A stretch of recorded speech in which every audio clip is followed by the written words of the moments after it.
Hey guys, welcome back to Brian's Mysteries and Adventures on Trail, and today we are going to be talking about the missing hiker, Sam Dubal, and he went missing only a couple of weeks ago, so this is a very recent case. Searches are still ongoing, and I really wanted to get this out there because the family has just been so desperate. Apparently the searchers were going to be called off, and they really have done amazing efforts to lobby to keep this search going.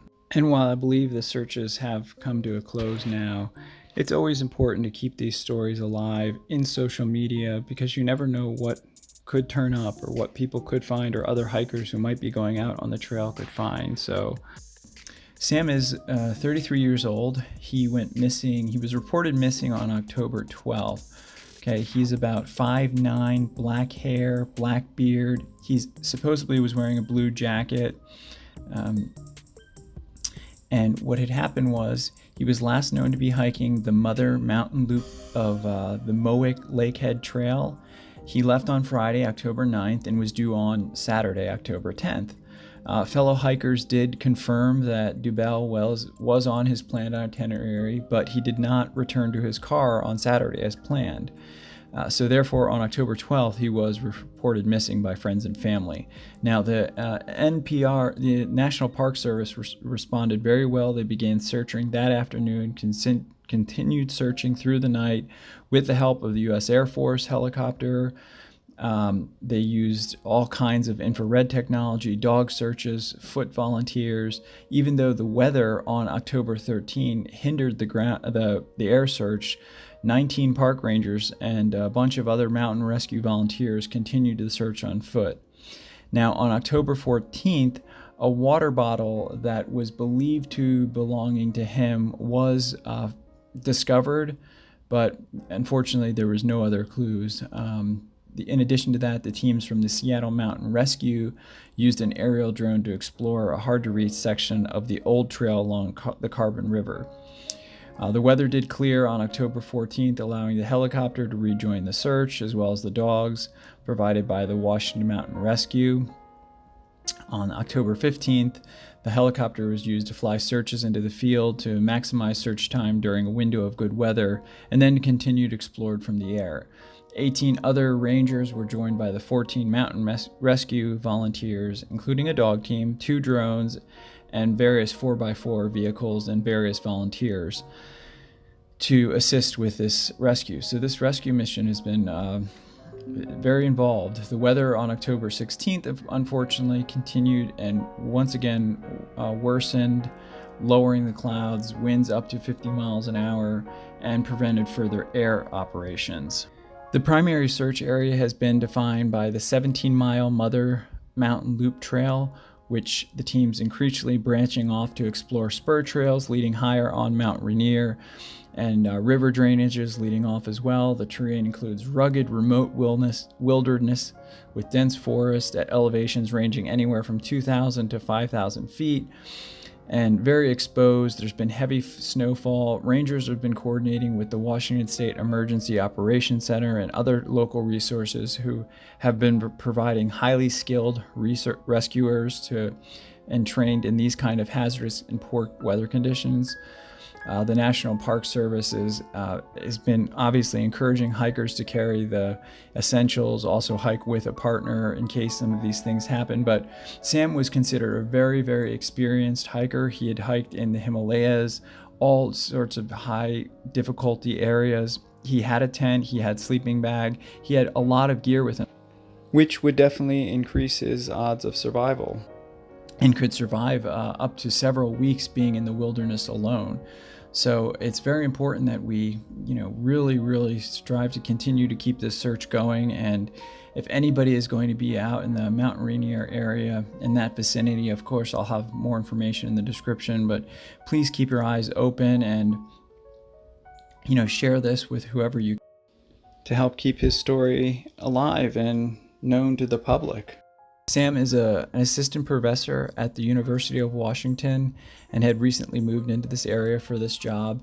And like I said, he is very highly experienced, and he went on this hike on the Mother Loop of that section of the Mowich trailhead on October 9th. And this was thought to be pretty routine for him. I mean, like I said, he was very experienced, but unfortunately something obviously happened and he didn't return for his scheduled rendezvous.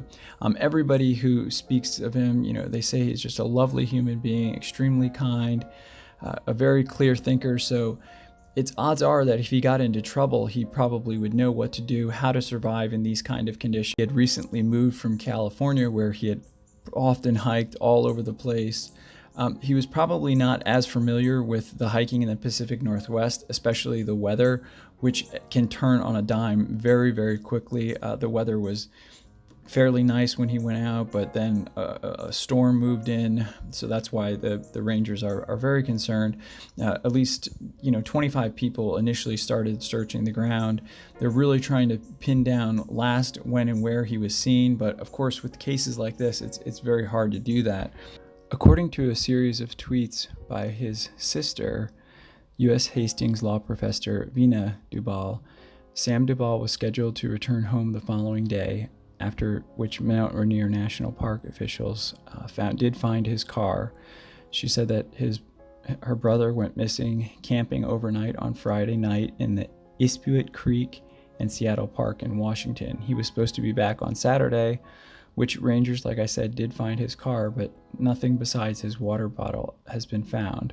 So, of course, his family is very desperate for answers, and everybody is really trying to figure out where he might be. Several members of Dubal's family and the University of Washington's anthropology department have tweeted about his disappearance. Members of the department and his friends have expressed, obviously, their wishes for him to return safely. Although at this point, just due to the time that has elapsed, I know that the odds of him still being alive have been severely diminished. But from what his family says, that he is a very, very well-equipped hiker. He went into this hike with, planning on being overnight, so he had overnight gear with him.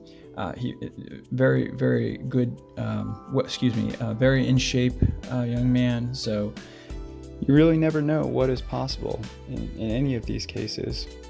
But unfortunately, the snow gets on the ground. I know how hard it can be to figure out, where the trails are, especially when there's not a lot of people out there hiking. I mean, since June, in this exact area, 2 other hikers have been gone missing, several others in the last year. So it's a very complicated and dangerous area, especially when weather conditions get bad, unfortunately.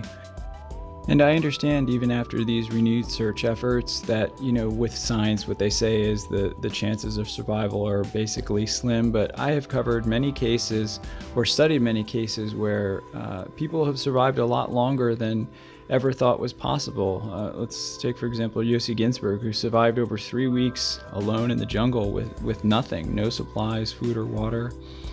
So I know it's sometimes easy to lose hope, or not easy, but that's often where our thoughts and thinking process goes to.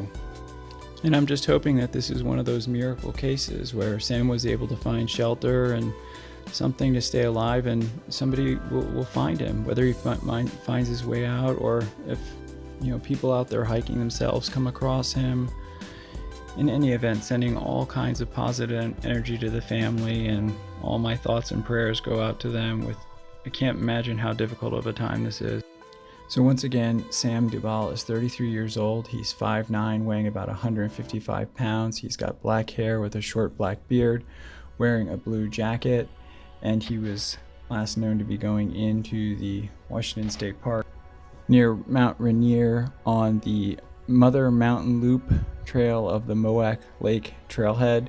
He left on Friday, October 9th of this year, and he was due back on October 10th. That's the Saturday. And he was reported missing on October 12th of this year. So this is a very recent case.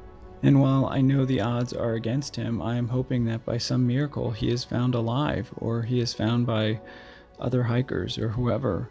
In any case, I just wanted to make this video because I know how amazingly, incredibly hard this must be for the family, and just wishing them all the best. There is a tip line set up if anybody has been hiking in that area or might be hiking in that area. The number is 360-569-6684, And please, if you come across anything, like any of the gear or anything, don't touch it, just take pictures and obviously report the location immediately to Park Service.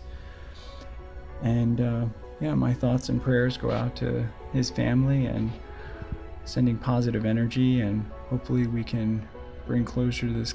Please, as always, keep the comments respectful if you choose to leave them, and wishing everybody health and safety. Thank you for watching, and take care. See you next time.